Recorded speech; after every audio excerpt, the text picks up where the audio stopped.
আসসালামু আলাইকুম, আমি ডাক্তার মোহাম্মদ আব্দুর রহিম, সহকারী অধ্যাপক সার্জারি। আজকে কথা বলবো laparoscopic polycystectomy with laparoscopic splenectomy operation পরবর্তী একটি কেস নিয়ে। আসুন আমাদের সাথে।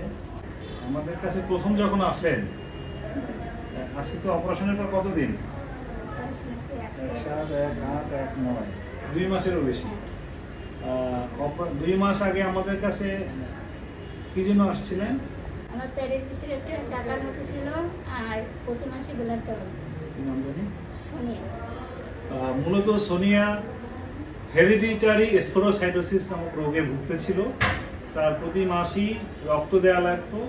সে একজন হেমাটোলজিস্টের পরামর্শে এই রক্ত নিত এবং তাকে দেখাতো, কিন্তু দেখা গেল যে তার রক্ত আগের থেকে বেশি বারবার নিতে হতো এবং তারপরও সেটা হিমোগ্লোবিন কারেকশন হতো না।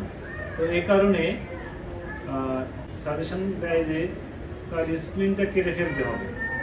তো আমাদের কাছে আসার পর আমরা দেখলাম তার পিত্তে পাথর আছে এবং প্লিহা বা স্প্লিন, যেটা এই পেটের বাম পাশে থাকে, তো সেটাও বড়, এত বড় ছিল এবং তার পিত্তে পাথরও আছে।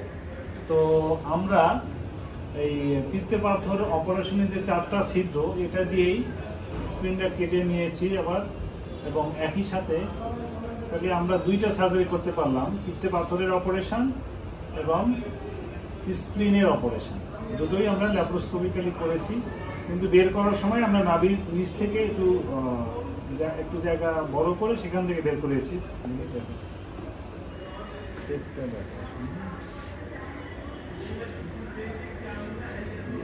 এইখানে আপনার এখানে দেখতে পাচ্ছেন যে এখানে কোনো কাটা নেই,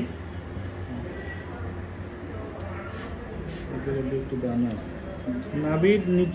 নাভির নিচে এই ছোট একটা অউন থেকে আমরা এটা বের করে নিয়ে আসছি, এতটুকু।